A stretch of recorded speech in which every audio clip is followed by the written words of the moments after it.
I think without briefing, influencers won't have any proper direction across a variety of aspects. Common mistakes that people tend to make. So I would say like one of them is just having a complete lack of clarity and expectations. Do you always do a call as part of the onboarding process? Is that standard for you? Yes, we always do it for a number of reasons.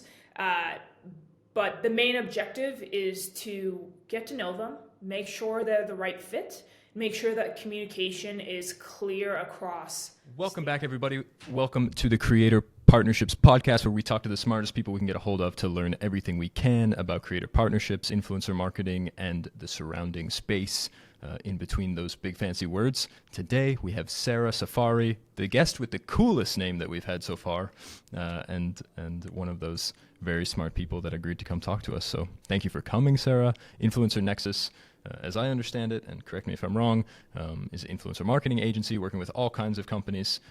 You told me your favorite is CPG, which is fun because it's my favorite too.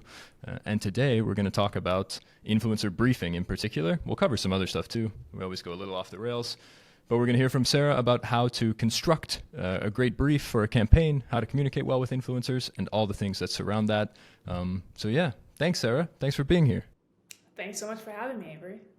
Do you want to correct my intro and do a little better on the explanation? What is InfluencerNexus and what makes you great? Sure, I can, but I gotta say you did a pretty fabulous job, especially with my last name.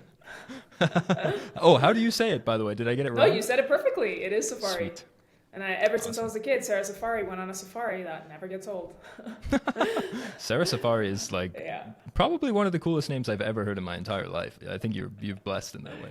Yeah, I'm saying if I ever get married, I'm not changing my last name. I've made that clear. Why would you?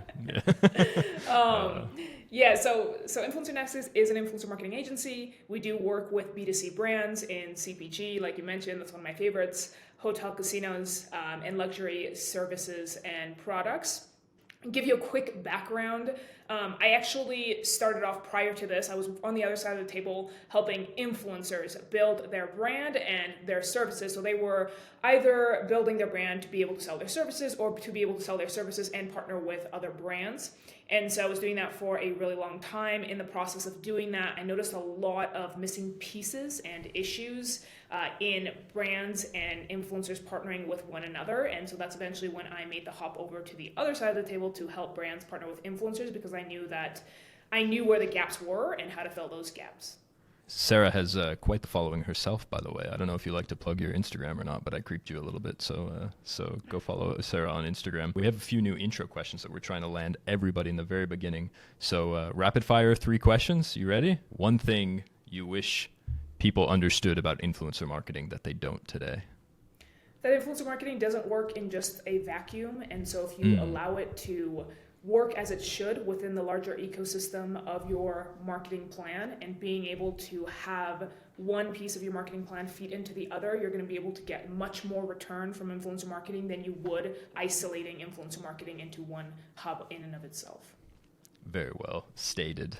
It's definitely part of a bigger system and one of the things that plays into the broader story of the brand, I think.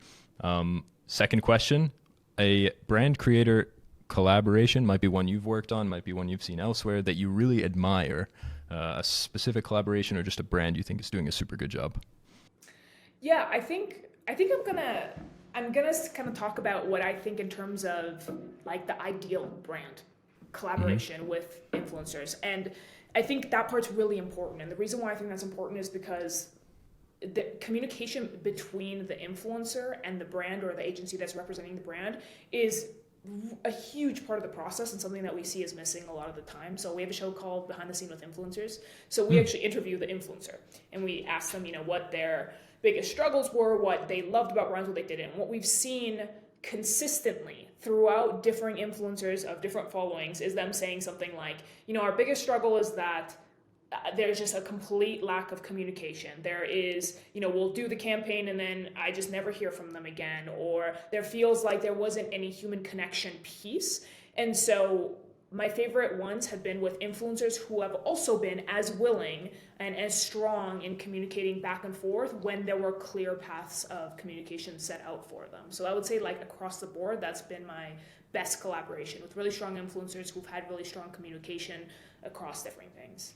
Nice. You used the phrase set out for them. So is that about expectation setting, do you think? Like that from the beginning, the brand and the creator really come to an agreement about how they're going to communicate? Is that kind of what you mean? Or Yeah, that's actually funny because that's something we'll probably chat about in the brief. But I think one of the biggest things that people don't cover is like, how are we going to communicate? Is that going to be on WhatsApp? Is that going to be on Slack? Is that going to be on Asana? Like, where are we going to communicate? How are we going to do it? Is it going to be email correspondence? And so like, if they have no idea of what that looks like or how often they should be or what they're communicating about, then that can fall short. But when you are able to pre-frame and set expectations right off the bat, it helps a lot of things. So I'm also a little bit of a sales gal. So I've been in sales for a long time. So one of the biggest things when you're doing sales is the same thing, right? Like when you get on the call, you want to do a pre-frame of like, here's where we're at, here's what I'd like to learn about, here's what we're going to talk about, and then here's the conclusion we're going to come to by the end based on A, B, and C. And so briefing is similar in the sense that you do want to pre-frame and set expectations as to how things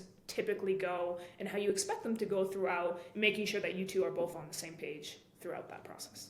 yeah, totally agree. Okay, you got me excited to dive into briefs. So let's go straight to briefs. Maybe we should start with like, what do you consider to be an influencer brief? The very, very beginning, the simple, easy question. And then what's the difference between a great one and one? An influencer brief, really simply said, is when you get on a call with an influencer who you plan to work with and go over the details of that campaign and what it's going to look like. And so I give odd examples, but I'll kind of dive into it. But so I think without briefing, influencers won't have any proper direction across a variety of aspects to contribute to the overall campaign goals. So that could be, helping the influencer understand brand identity, messaging, content requirements, campaign goals, etc. Right?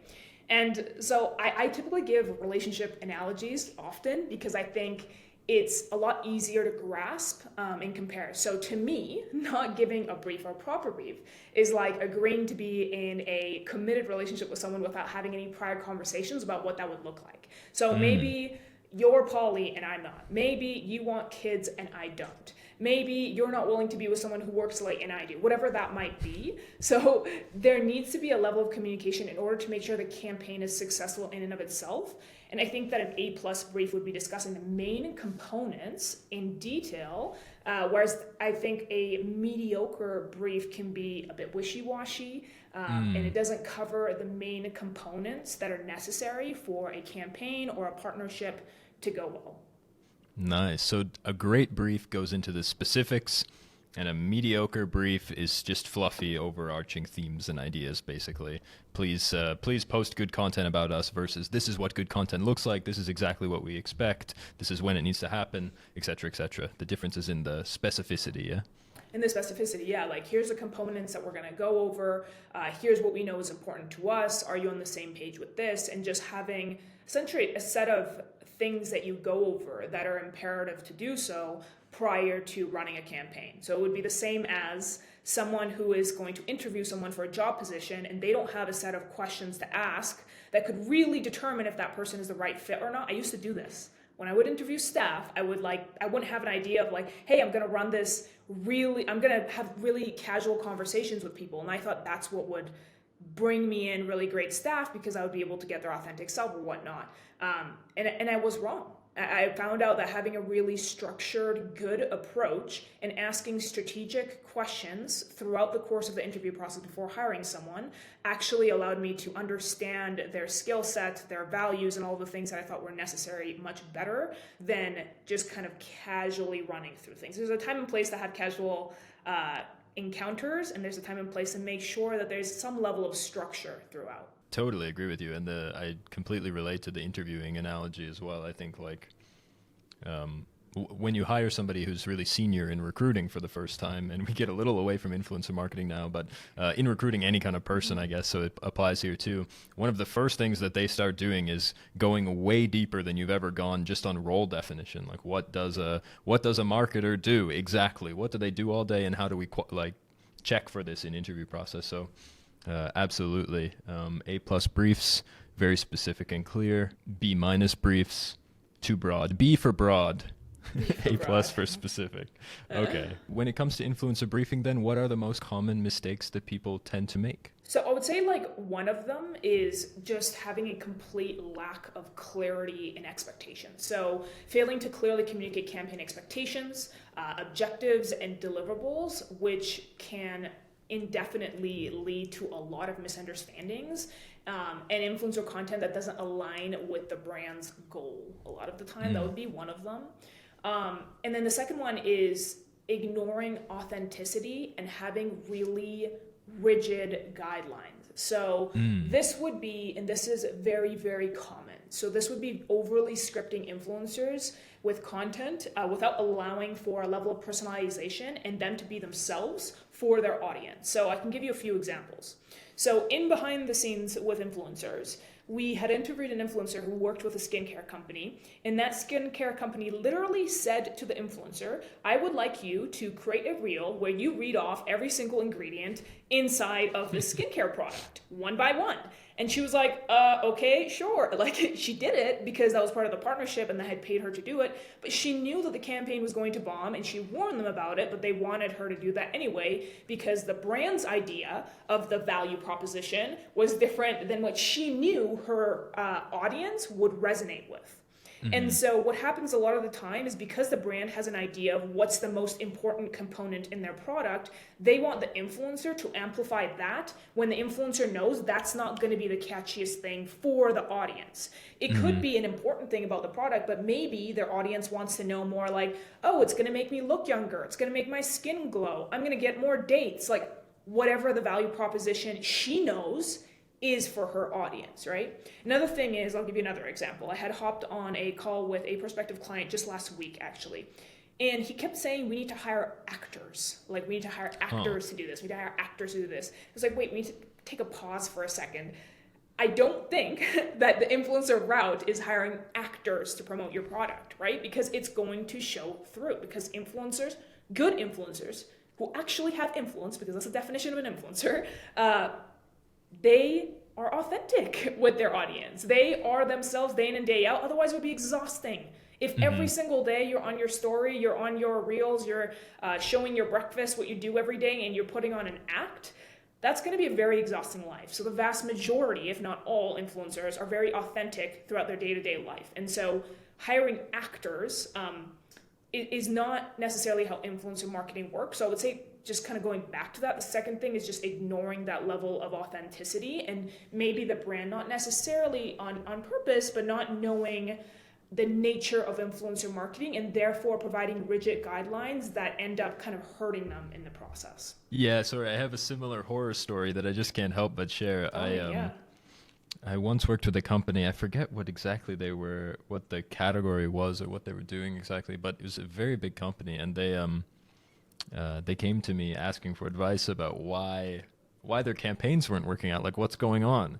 And so I also couldn't figure it out. I thought, okay, the product makes sense, the creators look great, everything's good. So I said, can you send me some of the content that's been published? Like, what content are you asking? And they're basically publishing screenshots of their Facebook ads, like 20%. Like, imagine a creator posting in their feed one of those like 20% off Christmas special posts and not getting any engagement. And it just sounds exactly like what you said, where all the authenticity, all the creative genius gets pushed to the side just so that the brand can kind of overly synthesize this message that they think is going to somehow drive a click or whatever, when really they're totally confused and they forget about story, which is maybe the most important part of this whole thing. It's like the overly protective parent, but with their product instead. So it's like, let the kid go in the dirt, let them get sick, let them learn from their own mistakes instead of like, let me just protect them at all costs. So it's like the same thing, like allow influencer marketing to be the way that it is, and it will garner much more results in the right way than if you try to plot it out to look and feel a certain way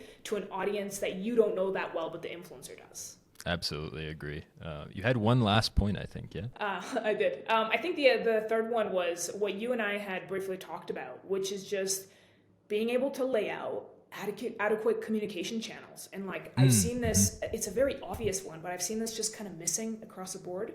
And is it going to be via, Asana? Is it going to be via email correspondence? Is it on WhatsApp? Is it on iMessage? It doesn't really matter where it is, but having clear communication about where it will be, the cadence, what you'll communicate about, what that's going to look like, and just having some kind of an understanding of where and how you'll communicate is important, because even though you'll do the brief, there's going to be communication throughout the entire campaign, or there should be at least. And so having all of that set out clean from the beginning really sets good precedence from the get-go. Totally agree. So your 3 big points are to set clear expectations, Yep. but without crushing content authenticity, the kind of creative genius. And also, I think when you talk about communication, I think you have a really important bigger theme there too, which is the 3rd point is to kind of set the guidelines of the relationship, not only to think of this as like, you're going to post a piece of content that's either going to meet my guidelines or not, but this is how we're going to work together. And you use the relationship and the getting married to somebody who has different expectations than you do example earlier, which I think is such a good analogy.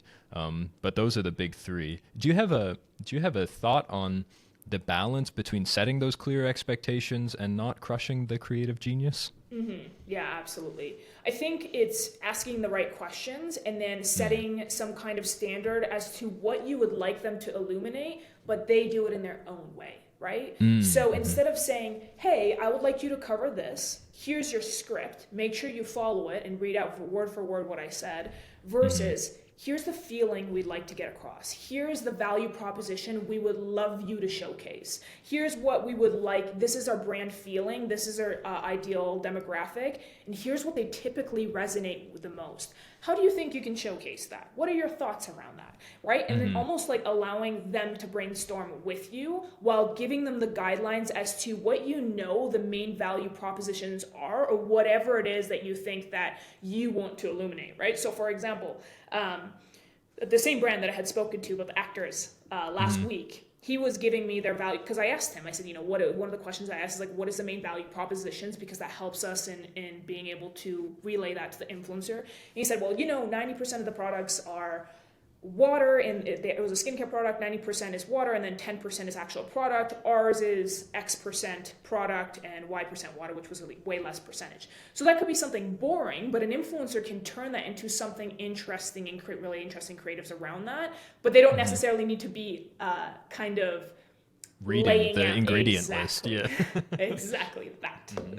Yeah, that's really the fine line. I did a campaign once for this was kind of pre-Modash. We did a campaign for a company that was growing really fast and needed to recruit like 100 pretty entry-level people into their company.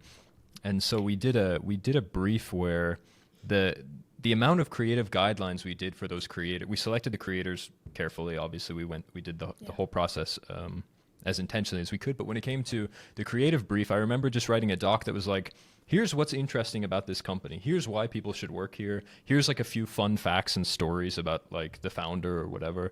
And so that created a little bit of structure. So they had some information about what this thing actually was. And then the other thing we did was we created this kind of broad theme. So we bought this fancy confetti and we sent each of the creators one of these fancy confetti cannons, and we said, just incorporate this into the content somehow, however you like. And people did all kinds of stuff. And so it wasn't so rigid. They had enough information that they could kind of take the first step forward and come up with some ideas, a prompt kind of. But they didn't have so much structure that, it was like, you have to shoot the confetti in the air at night while you jump in the air and like do this with your hands or whatever. There's like a fine line there. And I think, yeah, totally. You nailed it. You said it better than I did, but I totally agree. No, I think that's actually a really great example. And I know very medium and large size brands that just do that, or like they'll just send product and they'll be like, however you want to showcase it, And so that also to say that, for example, like smaller brands, it is important to be a little bit more intentional. So let's say if you're in the 8 or 9 figures brand, you can just throw a lot of money into influencer marketing. So if you're like the Ubers of the world or any large chain, whatever that might be, there typically is already less guidelines just because there's such high volume and such high budget. So to be fair and to speak to also medium or smaller size brands, it is okay to also be somewhat intentional and be in between, where you're not like just giving product or just giving a prompt like larger brands can, but you're giving enough of a guideline, but also enough of creative freedom where they're like, okay, I need to illuminate this, and this thing. I'm going to doing it in Y way, the way that I know that I can, the way I speak, the way my audience knows me. And so I think that way, no matter what, you can get the best of both worlds while still really making sure to relay the value proposition of the brand when there is more so of a limitation on number of influencers you can have and budget and things like that and so forth. Yeah, totally. And I think maybe the trouble comes when the marketers don't really know what the brand story is that they're trying to tell. Like they haven't even thought about it themselves that well. And so like in an Uber case, you could imagine so many different angles you could approach explaining the value of Uber. You could take like a very convenience, last minute, I got to get there on time kind of storyline, or you could take like a, always reliable kind of in the right place. You could go totally different angle and take like a touristy, whenever you travel, Uber is there. And this could be a different story where creators go more sightseeing oriented or something like this. And but if you structure it so rigidly and just say exactly what Uber is, show the app, do the thing, you miss so much like awesome story and actually embedding it into a bigger narrative that people can latch onto. So yeah, it's super cool. Like when you brought up the skincare company with 90% kind of 90% product, 10% water, yeah, you can read the ingredient list, sure, or you can like scale it up, have someone fill a bathtub with 90% water and then throw 10% of the stuff in there, and you can kind of get a better feeling for what that really means. And yeah, so creating visuals of that or creating storylines around the value propositions is what you're doing as we speak right now. And like it's like I'm getting visuals as you speak of that, as you're just talking about like the tub of water and the ingredients. Like people can visually see that, and then that in and of itself creates memories in the brain, because psychologically we remember narratives and storylines better. So that doesn't mean always give only storylines. There's a time and a place to maybe illuminate the value propositions a little bit more and super state specifically. Those. Yeah, that's okay too. But like, yes, that narratives do very well, and they leave imprints in our brain whether we want it to or not. And so knowing the human psyche and how we operate, if we can create storylines and narratives around different value props, I think that typically from what I've seen does very well across the board. And the ads everybody loves does this too. Like if you think about the Apple Think Different campaign, they're like the challenger to IBM, and they're trying to tell the story of this awesome new Mac product coming out in the 80s or 70s or whatever, whenever it was Apple II came out, and they have this like crazy 1989 won't be 1989 if you buy an Apple kind of theme, and totally unrelated to computers, but struck a chord and became the greatest ad of all time, at least at the time. So yeah, absolutely. So on the note of what's great what makes a great influencer creative brief, would you say things are really dynamic between campaigns? Do you usually always provide the same information across campaigns? There's kind of staples, always include these three things, but sometimes this is useful too. How do you how rigid is the structure that you usually follow? I think the anatomy of briefs in general are very similar across the board, regardless of what the campaign is or what the campaign objective is. So what I mean by that is, are we running brand awareness? Are we running lead gen? Are we running sales campaign? Whatever it might be. So the anatomy is very, very, very similar in nature. However, there will be some changes in context when it comes to the conversation. So for example, under the section where you're discussing creative concepting, maybe that will be different in terms of how you're going to build creative for a sales campaign versus a brand awareness campaign. But the anatomy in and of itself is very similar across different campaigns. That makes perfect sense. So what is that anatomy then? What's the anatomy of an influencer brief roughly? Yeah, so what we do is a few different things. So one of the first thing we do is just a brief introduction. So depending on who the client is, so let's say it's a product in this case, and we've sent them the product or whatever it might be, we do like to have them take a look at it, to review it, to get to know it a little bit before we even hop on the brief. And the reason why we do that is just to kind of get an idea of how they feel about it themselves. On the call. So this isn't necessarily standard, but it's something that we do because we notice that if we hop on a call with someone, we can tell immediately if that person genuinely likes the product or not. Like, we can just tell on a call. It's very obvious if they looked into it, if they're excited about it, if they're not. Like, it's very, influencers will be able to express that via the call. And so the first thing is we call it the introduction, but the introduction is where we'll kind of dive into like, what was it that drew you to the brand? Like, what do you like about the product or the service? Maybe how do you think that it could resonate or help your audience? And so I'll give you one example to kind of drive this home. So we had a SaaS client that were like a nutrition tracking app. A lot of people know MyFitnessPal, so think of like a variation of MyFitnessPal where you're like tracking your calories and stuff like that. And so we did the same thing where we had influencers review the app, download the app, kind of play with it before we even hopped onto the brief call. And I could tell right away, like, the influencer who liked it was like, I downloaded it, I'm starting to track this. Wow, I didn't know that I could even track my water intake. This integrates with my Apple, which is freaking awesome. And then there was the influencer we hop on, be like, yeah, I mean, I didn't get a chance to really download it, but like, I just want to hop on the call. Why don't you tell me a little bit more about it? And so for me, there's nothing wrong with that, but if I'm going to compare the person who's genuinely really excited about this product themselves versus the person who just didn't even look at it, I can kind of tell for them it's more of a pay to play than I have an interest and getting paid as a bonus, right? Yeah. And that's kind of the energy that we're looking for. Because that shows, right? Because influencer marketing is about influence. It's about authenticity. And so if you're hopping on a call with someone who isn't showing any genuine interest right off the bat, and you can read that via kind of the example that I just gave you. So before we kind of dive into any of like the specifics of what things should look like, that's kind of like the first thing and foremost. And then the second thing. Go ahead. Can we go deeper on this whole call idea? So actually, of all the companies I've ever spoken to, I think I have met many that do calls with creators, but it sounds like this is very standard for you. So do you always do a call as part of the onboarding process? Is that standard for you? And then can you tell me a little bit what that's like? I'm really curious. How do you, what's your main objective in that call? Yeah, so there's quite a few objectives. Yes, we always do it for a number of reasons.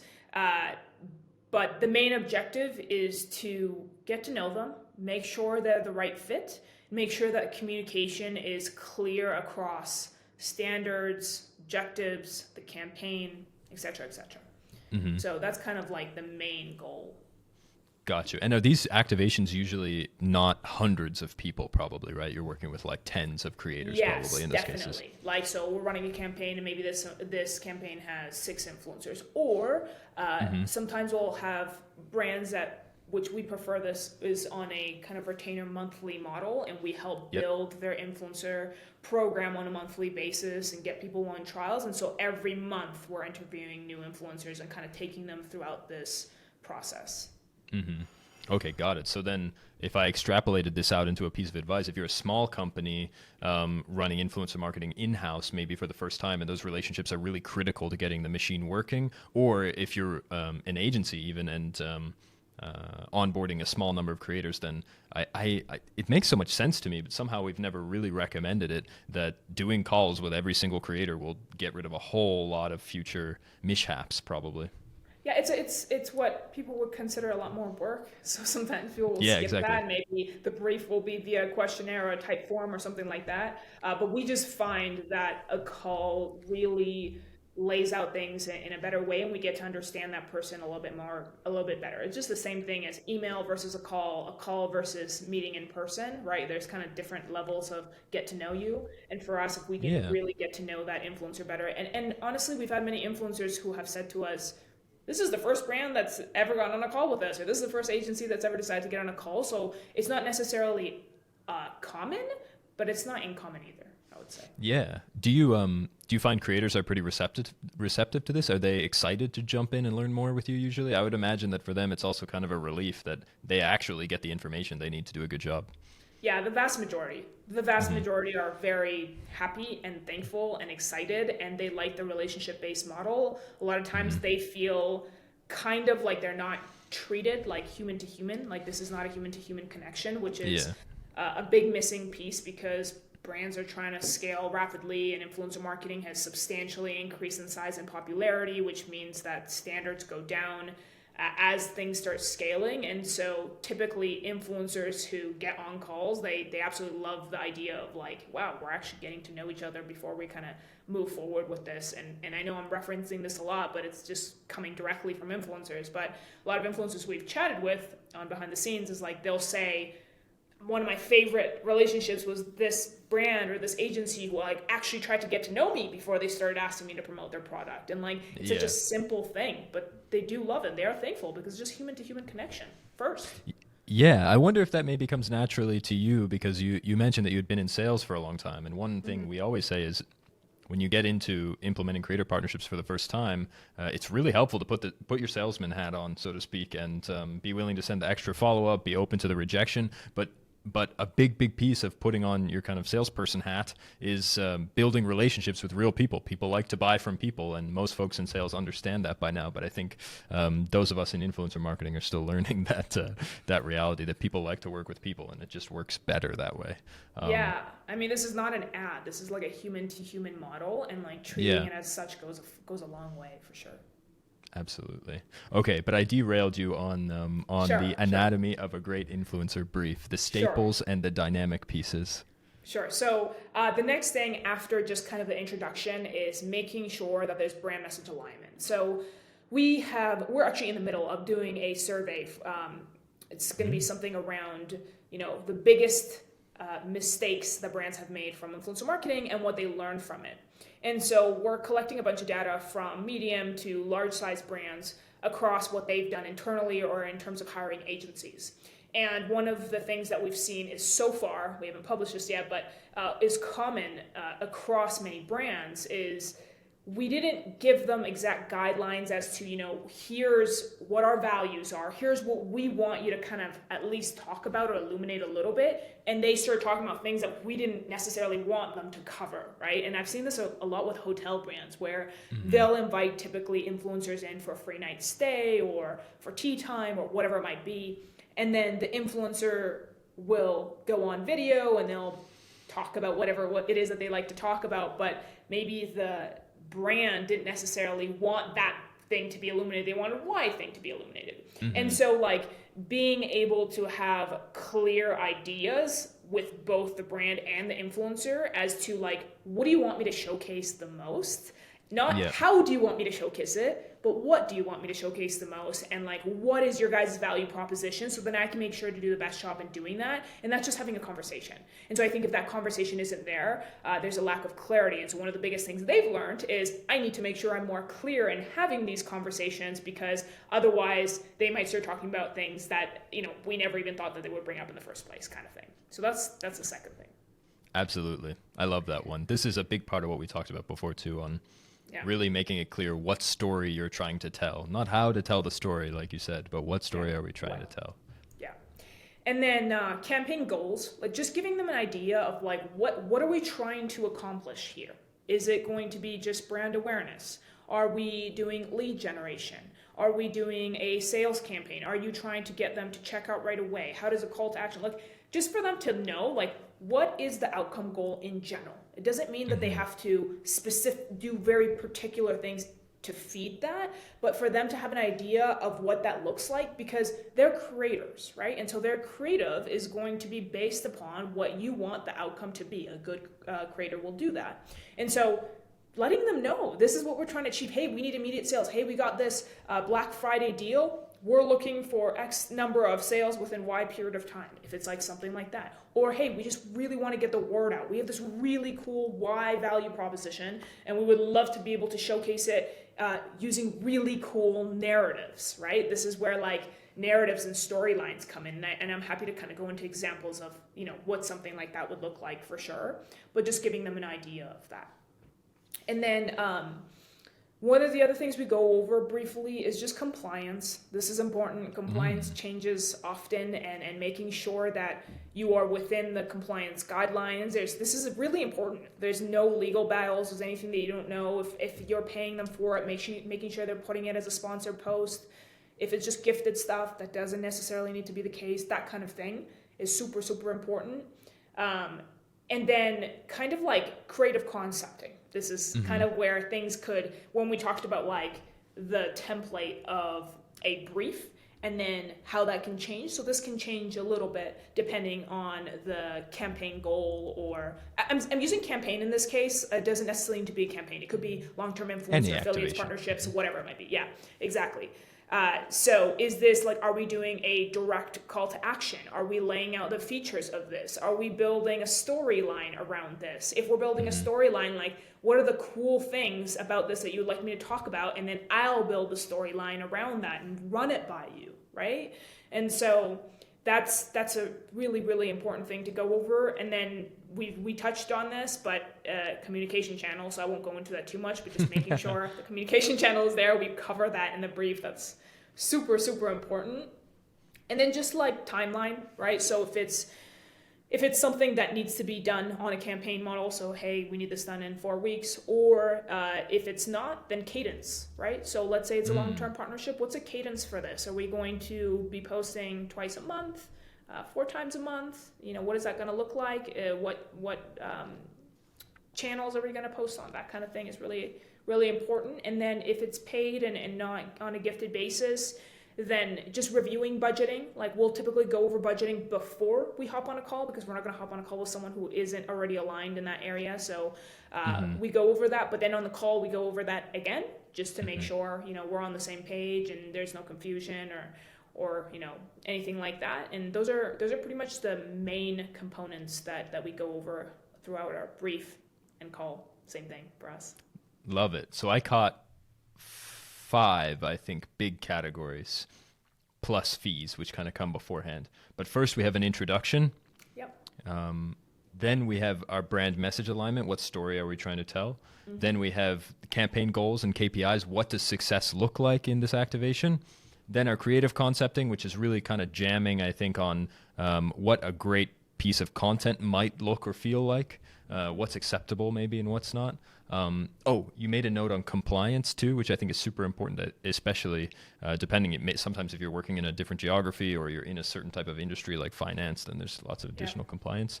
And then last but definitely not least is timeline and cadence. And that is the anatomy of a fantastic influencer brief. Did we talk about campaign success criteria like KPIs and metrics?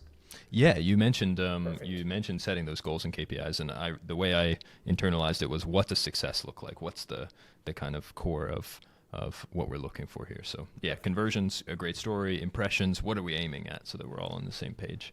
Yep. Love it. Sarah Saffari, the most efficient guest with the coolest name. We already covered like all of the core questions that we had.